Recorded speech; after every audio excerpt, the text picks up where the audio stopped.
Assalamualaikum warahmatullahi wabarakatuh. Selamat pagi. Perkenalkan, nama saya Galih Nur Alfian, S.Kepnas Magister Keperawatan. Saya adalah salah satu dosen di jurusan S1 Keperawatan Fakultas Ilmu-Ilmu Kesehatan Universitas Jenderal Sudirman.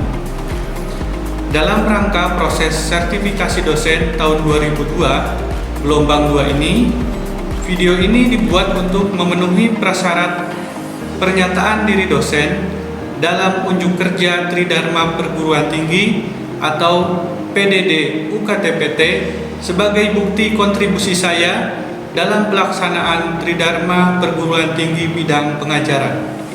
Pada jurusan S1 Keperawatan, mata kuliah yang saya ampuh adalah Keperawatan Bencana, di mana mata kuliah ini merupakan salah satu mata kuliah yang ada di semester 6 dan memiliki prasyarat khusus untuk mengambil mata kuliah ini.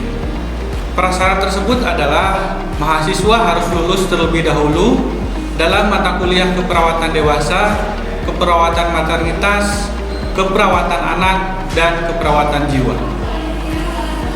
Sebagai deskripsi dengan bobot 2 SKS teori, mata kuliah keperawatan bencana ini membahas tentang konsep, jenis, klasifikasi, dan karakteristik bencana, dampak bencana terhadap kesehatan, prinsip penanggulangan kegawat daruratan bencana, persiapan bencana, penilaian sistematis, tindakan-tindakan keperawatan selama fase bencana, perawatan psikososial dan spiritual bagi korban bencana, perawatan bagi populasi rentan, aspek legal pada bencana. Selain itu, perlindungan bagi petugas, pendekatan interdisiplin, pemulihan pasca bencana, penerapan evidence-based practice dalam keperawatan bencana, serta mampu melakukan pendekatan budaya yang erat kaitannya dengan isu dan tren wilayah pedesaan melalui kemampuan belajar sepanjang hayat. Mata kuliah keperawatan bencana ini diampu oleh tim teaching yang berjumlah 5 orang dengan saya sebagai koordinator mata kuliah. Sebelum dimulainya pembelajaran awal semester, tim teaching menyiapkan dan menyusun rencana pembelajaran semester atau RPS yang akan digunakan sebagai panduan belajarnya proses pembelajaran keperawatan bencana selama 1 semester ke depan. Adapun capaian pembelajaran lulusan yang diberikan oleh program studi pada mata kuliah keperawatan bencana ini adalah 1. Takwa kepada Tuhan Yang Maha Esa menunjukkan sikap profesional dan penerapan prinsip etik, perspektif hukum dan budaya dalam keperawatan yang dilandasi nilai-nilai kejujuran, peduli, dan pantang menyerah dalam menjalankan tugas di bidang keperawatan. 2. Mampu menguasai konsep, teori, dan teknik dan prosedur keperawatan untuk melakukan asuhan keperawatan berdasarkan pendekatan profesi keperawatan. 3. Mampu memberikan asuhan keperawatan secara profesional berdasarkan evidence-based practice untuk meningkatkan kualitas asuhan keperawatan dan keselamatan klien. 4. Mampu melakukan edukasi dan promosi kesehatan pada individu, keluarga, dan masyarakat. Dan yang terakhir adalah mampu mengembangkan diri dan meningkatkan keahlian profesional di bidang keperawatan secara berkelanjutan. Selanjutnya adalah capaian pembelajaran mata kuliah keperawatan bencana, yaitu mahasiswa mampu mengidentifikasi aspek legal etik dalam keperawatan bencana. Mahasiswa mampu menjelaskan teori bencana dan konsep penanggulangan bencana. Selanjutnya, mahasiswa mampu menyusun asuhan keperawatan pada tiap tahap bencana dan simulasi penanggulangan bencana, serta mampu melakukan simulasi pendidikan kesehatan pada tiap tahap dengan memperhatikan aspek legal dan etik. Dan sebagai mata kuliah atau bahan kajiannya yaitu yang pertama, konsep dasar bencana dan penanggulangan bencana. 2. Aspek etik dan legal dalam keperawatan bencana. 3. Konsep dan model triase bencana. 4. Regulasi penanganan bencana. 5. Konsep mitigasi bencana. 6. Evakuasi, stabilisasi, dan transportasi korban bencana. 7. Perawatan setiap fase bencana pada individu maupun masyarakat. 8. Simulasi penanganan bencana setiap fase penanggulangan. Dan yang terakhir, yaitu yang ke-9, adalah pengurangan risiko bencana berbasis komunitas. Sedangkan referensi yang digunakan untuk mendukung mata kuliah keperawatan bencana ini yaitu menggunakan referensi utama dan referensi pendukung. Bentuk pembelajaran sebagai penunjang mahasiswa dalam mencapai kompetensinya yaitu 14 kali tatap muka dilakukan secara daring dalam perkuliahan keperawatan bencana ini. Sebagai metode pembelajaran digunakan seperti ceramah, case-based learning, dan simulasi. Media pembelajaran yang saya gunakan selama pandemi COVID-19 ini mengikuti kebijakan yang berlaku di universitas, yaitu pembelajaran daring dengan menggunakan berbagai platform seperti Zoom Meeting, Google Meeting, serta pendukung oleh media pembelajaran universitas yaitu platform Eldiru. Interaksi dengan mahasiswa selama proses pembelajaran berlangsung selalu saya perhatikan dan lakukan agar suasana belajar dan mahasiswa tidak bosan sehingga mahasiswa mampu menerapkan dan memahami materi yang saya sampaikan. Evaluasi hasil belajar dilakukan sebanyak 4 kali, yaitu berdasarkan hasil dari ujian tengah semester, ujian semester, dan hasil dari pelaksanaan tugas case-based learning dan simulasi selama pembelajaran berlangsung. Persentase masing-masing sebesar UTS 20%, untuk UAS 30%, case-based learning yaitu 20%, dan simulasi yaitu 30%. Sedangkan untuk penilaian keseluruhan hasil belajar digunakan standar penilaian acuan patokan atau PAP.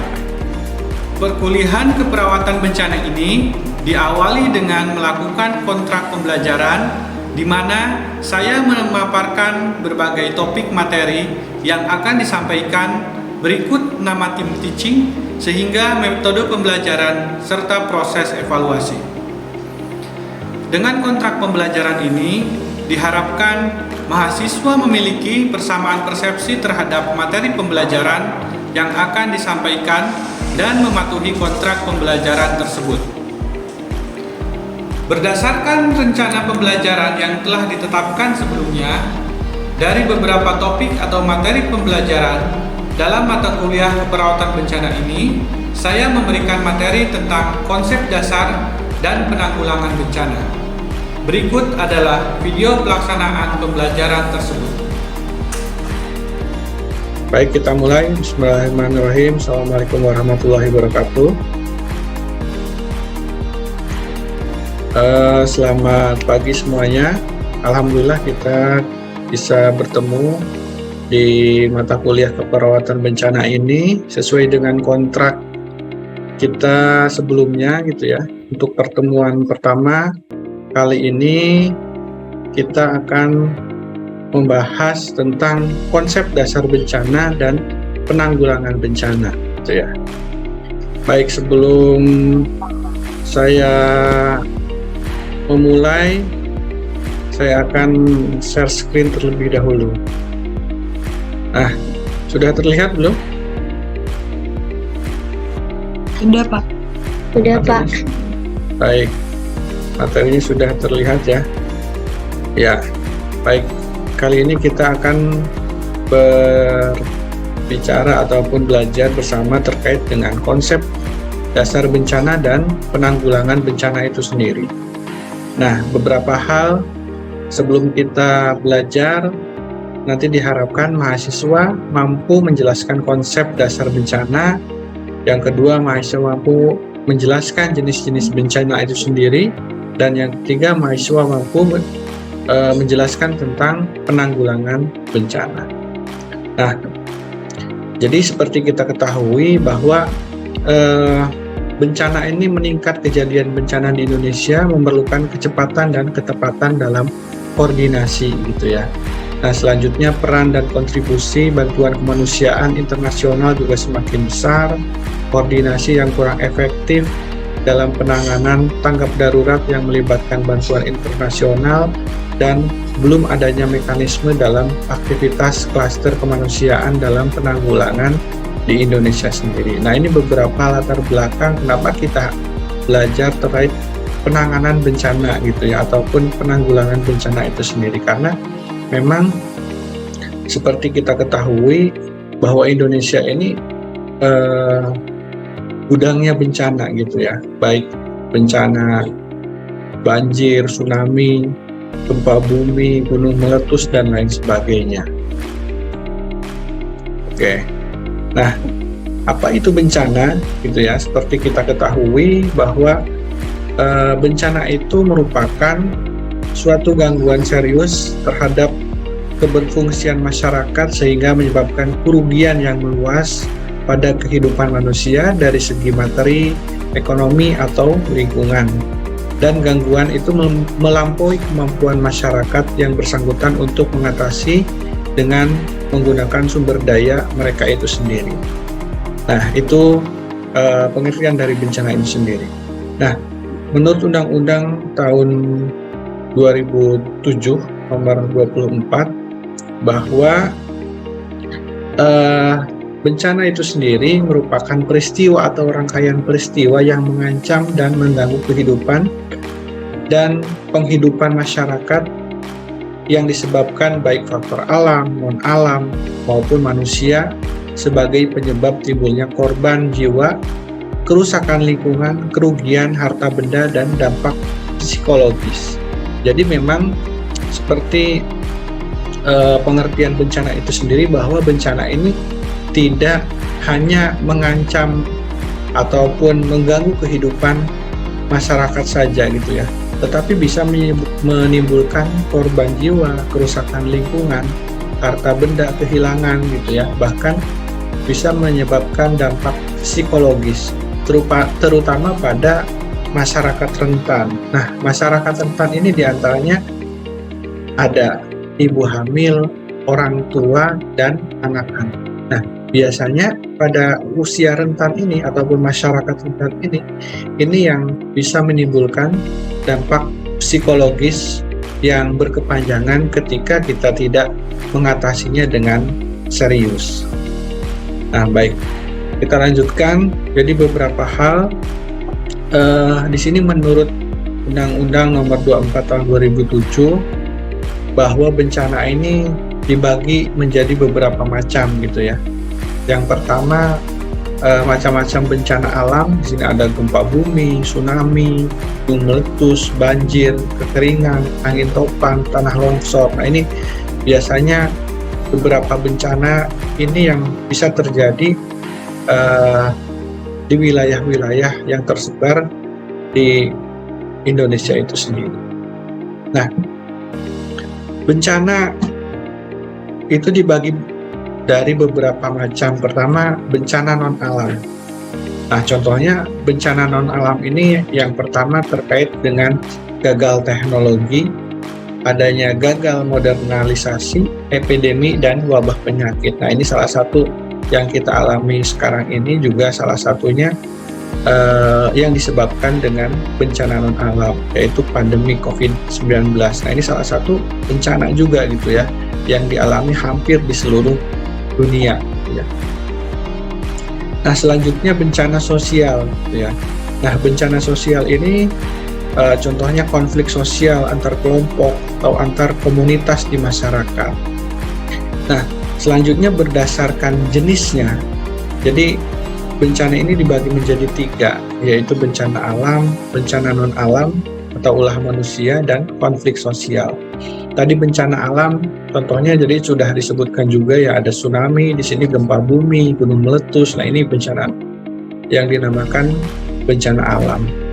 Sedangkan bencana non alam tadi ini sesuai dengan yang sudah dicontohkan juga terkait dengan gagal teknologi, gagal modernisasi, epidemi, wabah penyakit. Nah, ini salah satunya terkait bencana non alam dan konflik sosial. Jadi ada 3 aspek berdasarkan jenis bencana itu sendiri. Nah, sedangkan berdasarkan terjadinya ada 2 macam, yaitu perlahan atau disebut dengan slow onset, yang kedua mendadak, sudden atau quick onset. Nah, jadi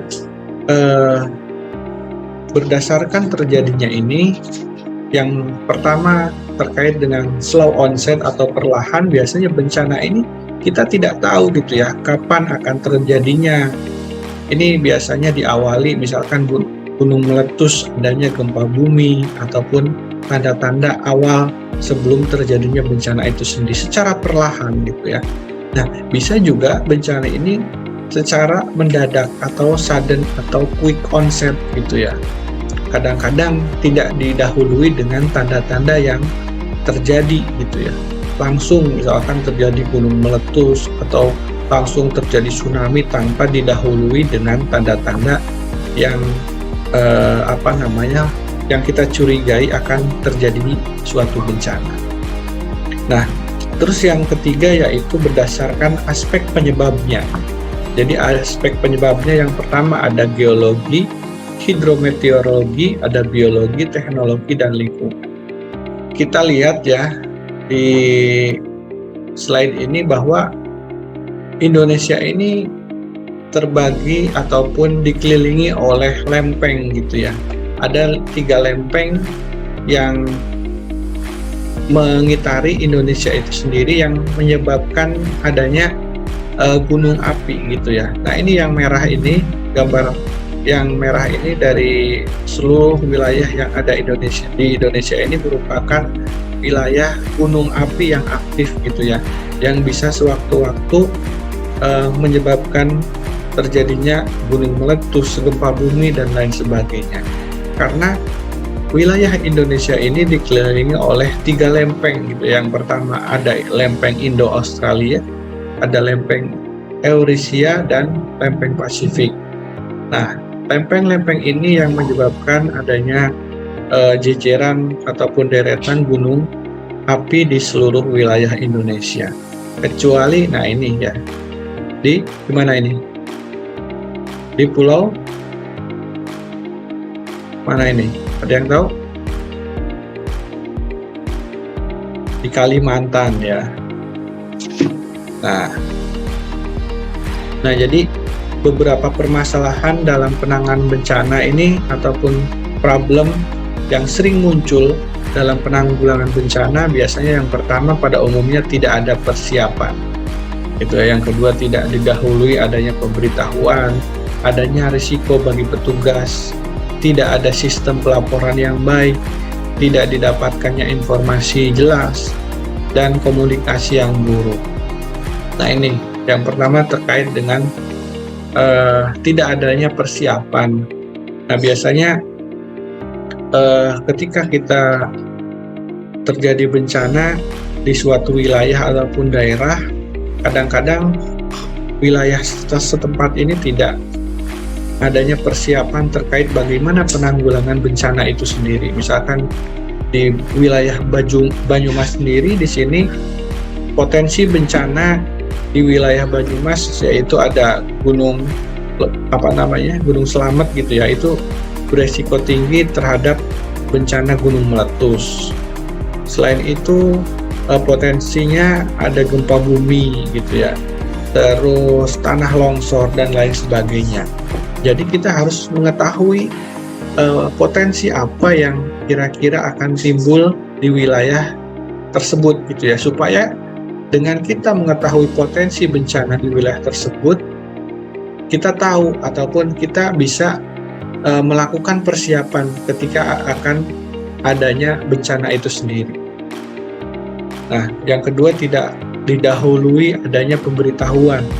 Nah, ini pun beberapa permasalahan yang sering muncul gitu ya. dalam penanggulangan bencana itu sendiri.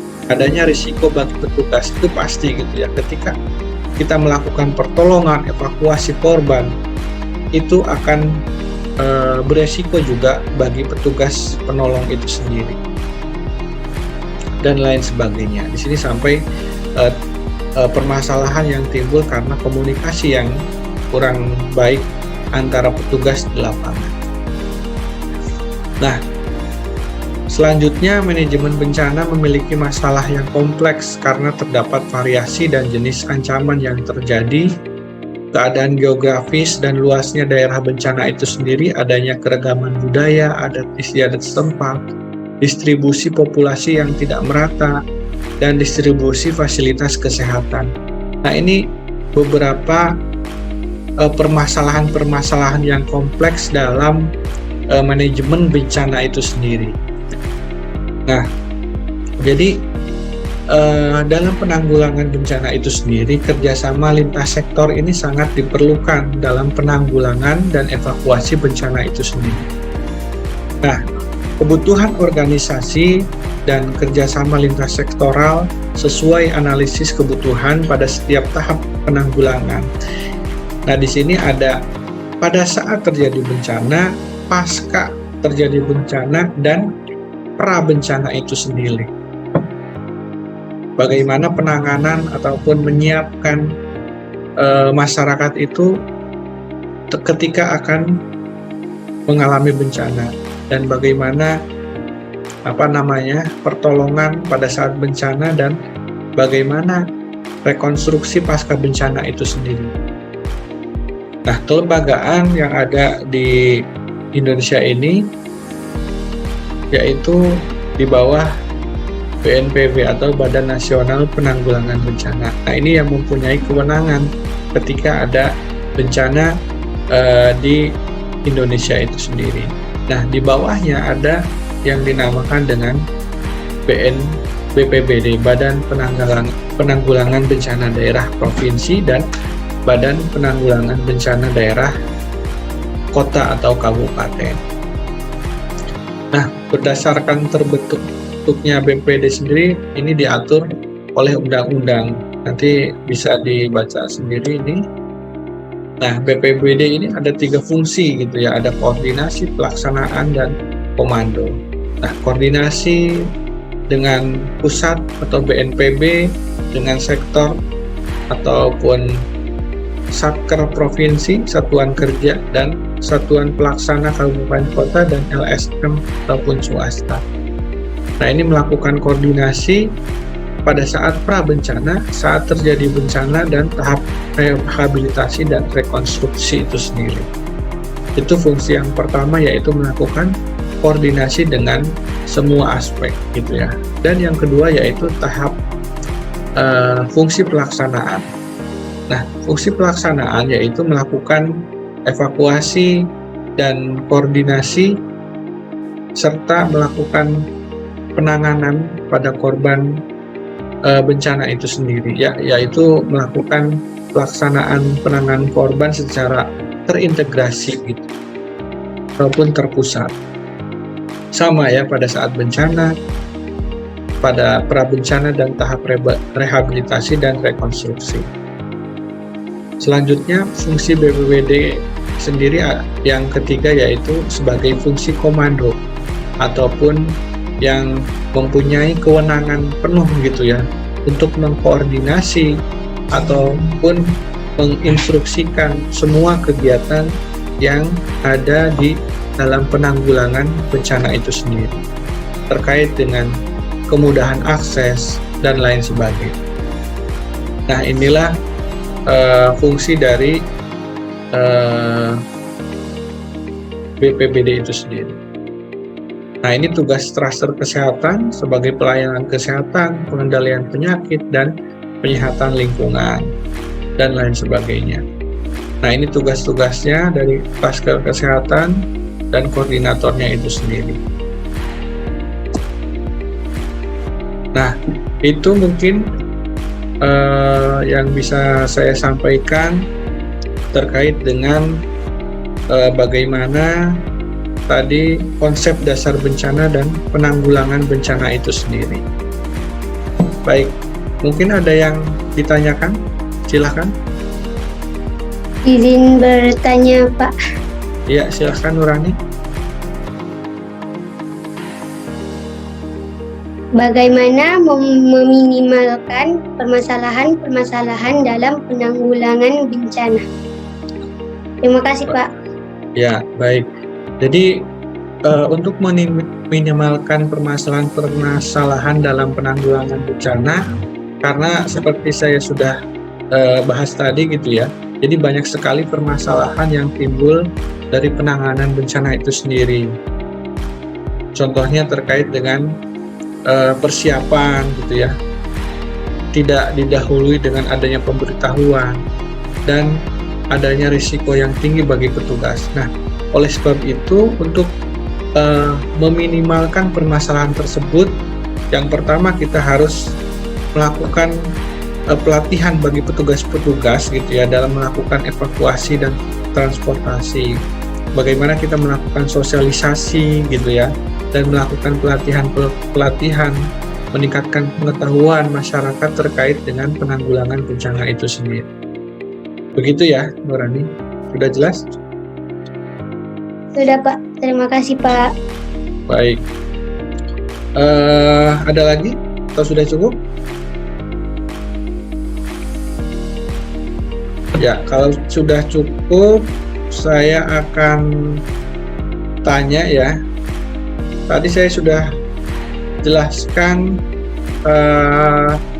terkait dengan pengertian bencana. Coba salah satu bisa menjelaskan ulang apa itu bencana?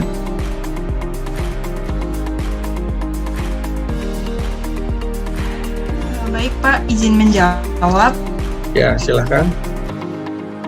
Menurut yang Bapak sampaikan tadi, pengertian bencana itu merupakan suatu gangguan serius yang keberfungsiannya serius terhadap keberfungsian masyarakat sehingga menyebabkan kerugian yang meluas pada kehidupan manusia dari segi materi, ekonomi, atau lingkungan, dan gangguan itu melampaui kemampuan masyarakat yang bersangkutan untuk mengatasi dengan menggunakan sumber daya mereka sendiri. Ya, bagus ya. Jadi itulah tadi pengertian terkait bencana itu sendiri. Nah, satu lagi ya terkait dengan berdasarkan jenis bencana itu sendiri dibagi menjadi berapa macam? Coba silakan, siapa yang bisa jawab? Menjawab, Pak. Dibagi menjadi 3. Ya, apa Pertama saja? ada alam, non-alam. Terakhir itu ini bencana sosial, konflik sosial. Konflik sosial. Oke, bagus. Ya. Mudah-mudahan apa yang kita pelajari pada pagi hari ini bermanfaat. Saya akhiri. Assalamualaikum warahmatullahi wabarakatuh. Waalaikumsalam warahmatullahi wabarakatuh. Terima kasih Pak. Terima kasih, Pak. Demikian video pembelajaran ini saya buat, semoga bermanfaat. Wassalamualaikum warahmatullahi wabarakatuh.